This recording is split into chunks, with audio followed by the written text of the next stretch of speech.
श्रीमद्भागवतं शास्त्रं कलौकीरेण भाषितम्। श्रीमद्भागवतं शास्त्रं कलौकीरेण भाषितम्। इस श्लोक का अर्थ समझना पड़ेगा, तब जाके समझ में आएगा श्रीमद्भागवत का सार। किरेन सुकेन भाषितम। महाराज, तोता बड़ा मीठा बोलता है, तोता बड़ा मीठा बोलता है, लेकिन व्यास जी वो बोलता वही है जो उसे सिखलाया जाता है। बोलिए राधे राधे राधे राधे। अब तो समझ गए होंगे कि भागवत क्या है। तो श्री सुखदेव जी महाराज ने जगत में कल्याणकारी भागवत रूपी फल प्रदान तो किया, पर यह मनमुखी फल नहीं है। उन्हें भी आचार्य परंपरा के अनुसार ये प्राप्त हुआ, तब जाकर के वो परम भागवत कहलाए। बोलो सुखदेव जी महाराज की जय हो। जिस प्रकार उनको प्राप्त हुआ आचार्य परंपरा से, उसी प्रकार उन्होंने संसार को भी वो फल चखाया।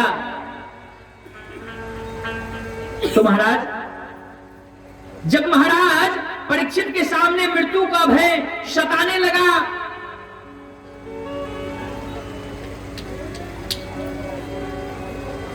उनके सामने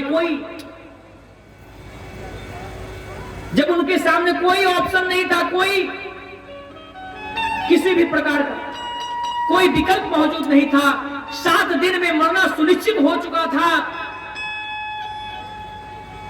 महाराज तो वे अपने कल्याण का मार्ग खोजने लगे।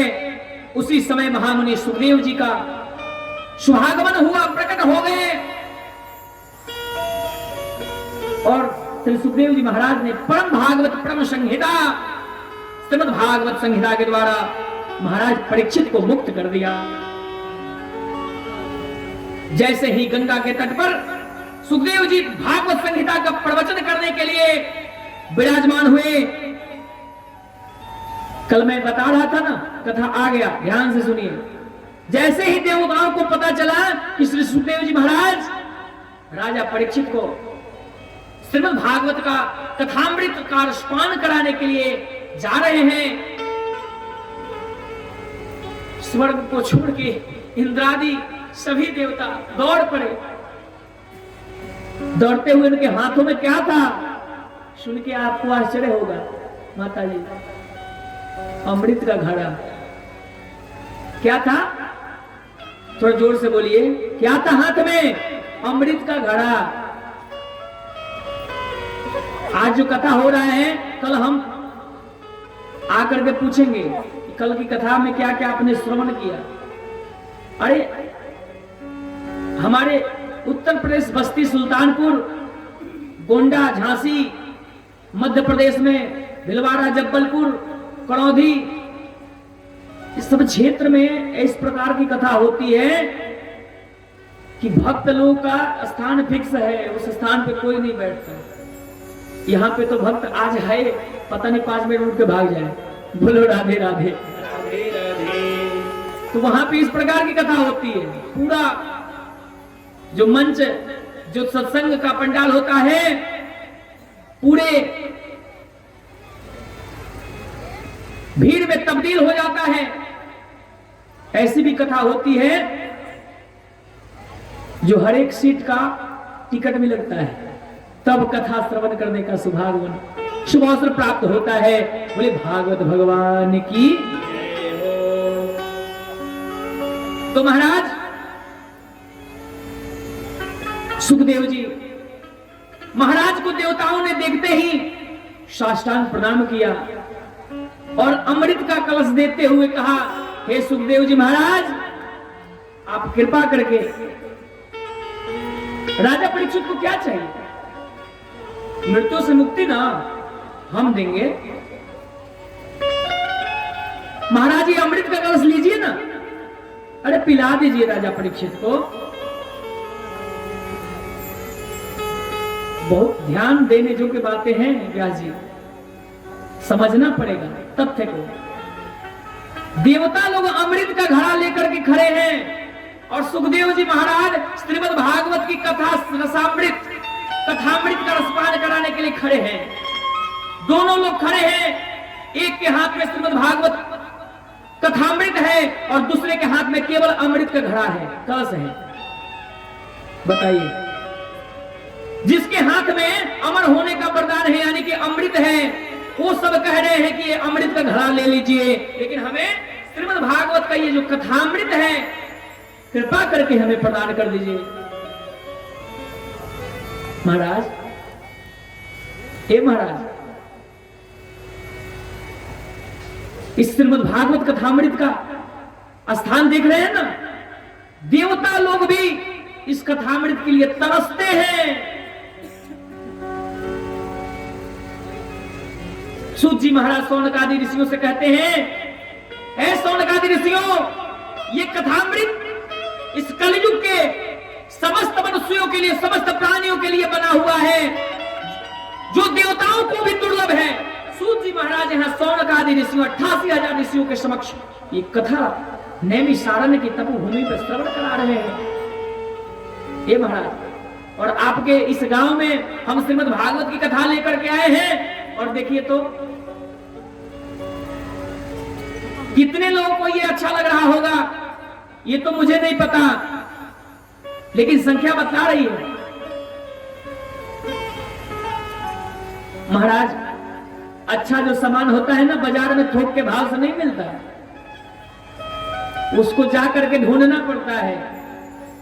आज भी ऐसी ऐसी पुस्तकें हैं जो आपके वेबसाइट पे उपलब्ध नहीं है, दुकान में जाइएगा नहीं मिलेगी, उसके लिए हेड ऑफ डिपार्टमेंट पहुंचना पड़ेगा। एक ऐसा भी पुस्तक था जिसको ढूंढते ढूंढते मैं स्वतः महात्मा गांधी मार्ग, मुखर्जी नगर, बड़ा बाजार, कोलकाता मुझे जाना पड़ा, तब जाके वहां पे उसका पुस्तक का प्रेस था, वहां पे मुझे प्राप्त हुआ। बताइए, बोलो राधे राधे राधे राधे। तो ये थोक के भाव से मिलने वाला नहीं है, इसमें बहुत खर्च है। इतना बड़ा यज्ञ होगा तब ना श्रीमद् भागवत का आयोजन होगा, तब ना हम लोग को श्रवण करने का सौभाग्य प्राप्त होगा। लेकिन जिन लोगों को फ्री में कथा का रसास्वादन करने का सौभाग्य मिला है, वो सब कथा श्रवण करना ही नहीं चाहते। बोले भागवत भगवान की जय हो। तो महाराज, आपको विश्वास नहीं होगा, भागवत जी में लिखा है कि तत्काल सुखदेव मुनि ने देवताओं का उपहास कर दिया और बेइज्जत करके देवताओं को भगा दिया। सुखदेव मुनि ने कहा, ये जो देवता लोग हैं ना, डॉक्टर साहब जो आप कहते हैं कि जो देवता लोग हैं ना, बिना स्वार्थ के कुछ नहीं करते। इतना बड़ा जब देवासुर संग्राम हुआ, जब समुद्र मंथन हुआ, और तो और छोड़ दीजिए, तब भी स्वार्थ था ना। बताइए, आज क्या बात है कि बिना स्वार्थ तो जरूर होगा। तब उन्हें और ज्यादा बल मिलने लगा कि अच्छा, यानी कि इस अमृत से भी भारी बड़ा हमारा श्रीमद् भागवत रूपी कथामृत है। बोलो राधे राधे राधे, बोले भागवत भगवान की जय हो। ये सोचकर श्री सुखदेव मुनि ने देवताओं को वहां से भगा दिया, और भागवत जी में लिखा है कि देवताओं का उस समय में उपहास भी किया कि तुम लोग इसके अधिकारी नहीं हो। देवता लोग, ये देवता लोग परमार्थी कब से हो गए? इस मृत्यु लोक में तो आए दिन लोग मरते रहते हैं। न हमने बुलाया, न परीक्षित ने पुकारा, तो फिर बिना बुलाए ही देवता अमृत लेकर के आ गए। ये तो महान आश्चर्य की बात है। महाराज, एक महाभारत में प्रसंग आता है, कौन सा? आदि पर्व। एक प्रसंग आता है 22वां अध्याय और 23वां पृष्ठ में एक प्रसंग है महाभारत में आदि पर्व नाम से। उस प्रसंग में परीक्षित महाराज गरुड़ को अपनी मां वनिता को दासत्व से मुक्ति दिलवाने के लिए अमृत की आवश्यकता हुई। महाराज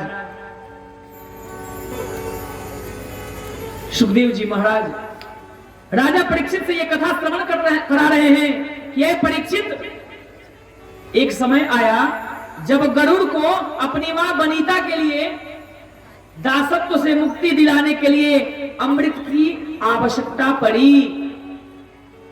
लेकिन हुआ क्या? वनिता और कद्रू में होड़ हुई और वनिता हार गई। शर्त रखा गया।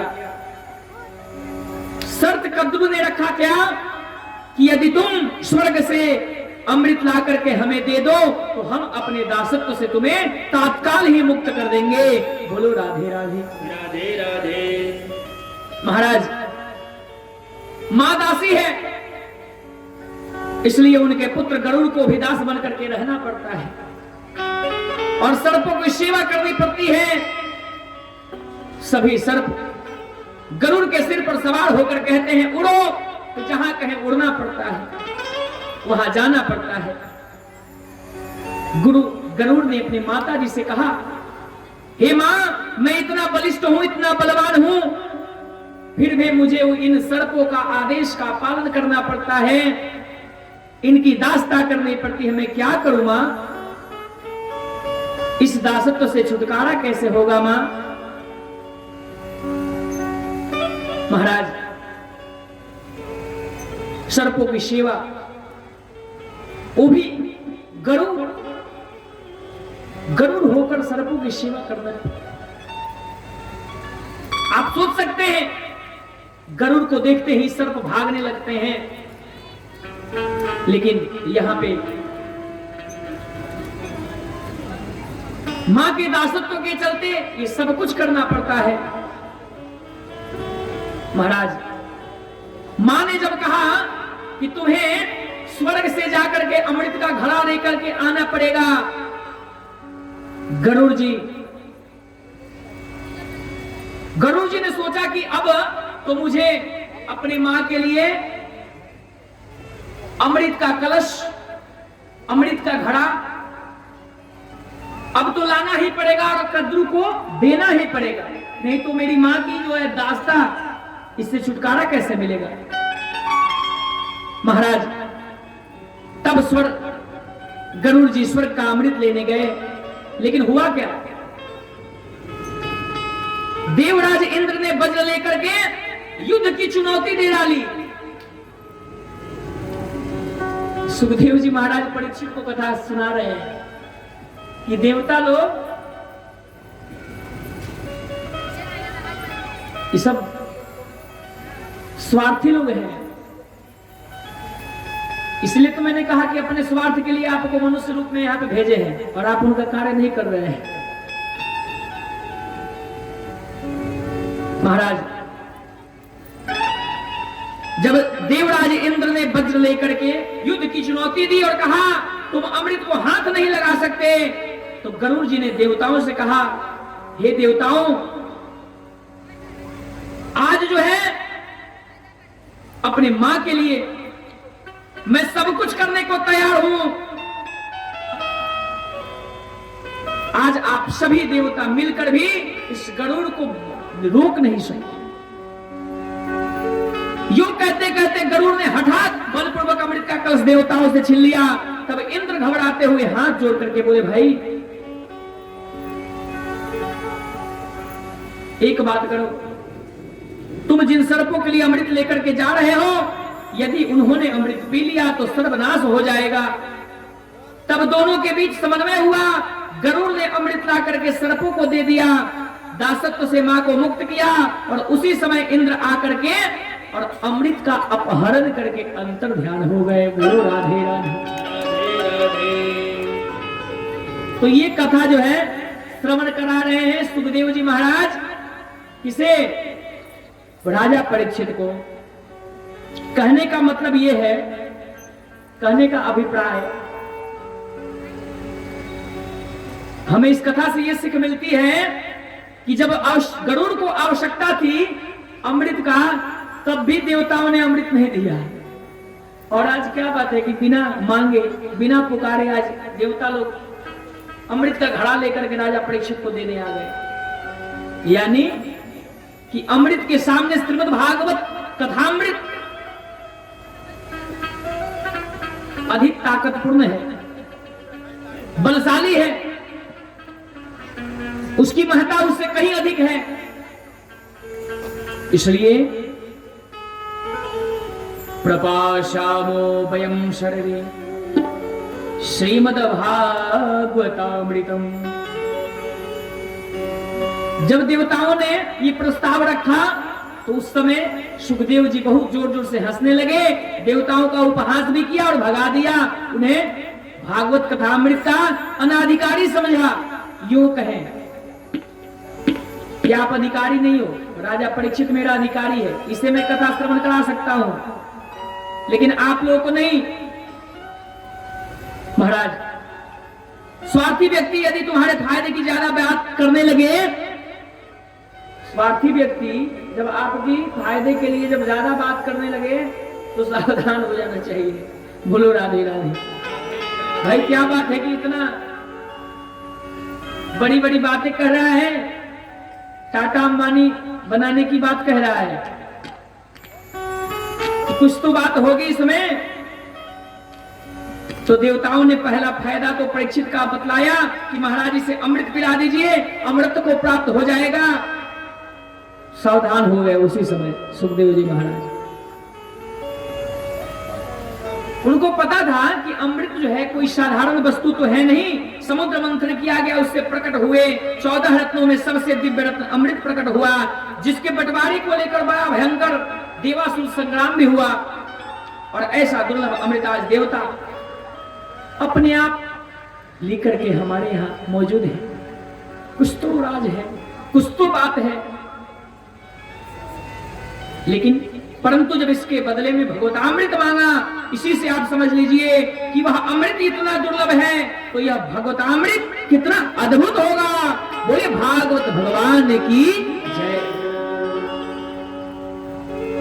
ऐसा श्रीमद् भागवत की कथा आप सब लोग के सम्मुख हम सब सुना रहे हैं और आप सब लोग श्रवण कर रहे हैं। यही बात सूत जी महाराज सौनकादि 88,000 ऋषियों से कह रहे हैं। महाराज,